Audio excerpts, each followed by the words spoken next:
this video, I'll show you an easy way to import an image into a Google Sheet using a very simple formula. So, for example, if I wanted to import this logo into my sheet here, how I can easily do this is use the function image,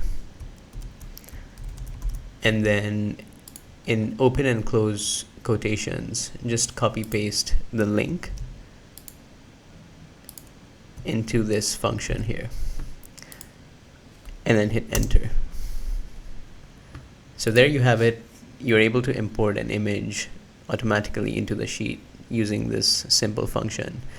This can be a very useful formula if you're building product catalogs or travel itineraries within a Google Sheet, and so you can just use this function to fetch images from external sources into your Google Sheets.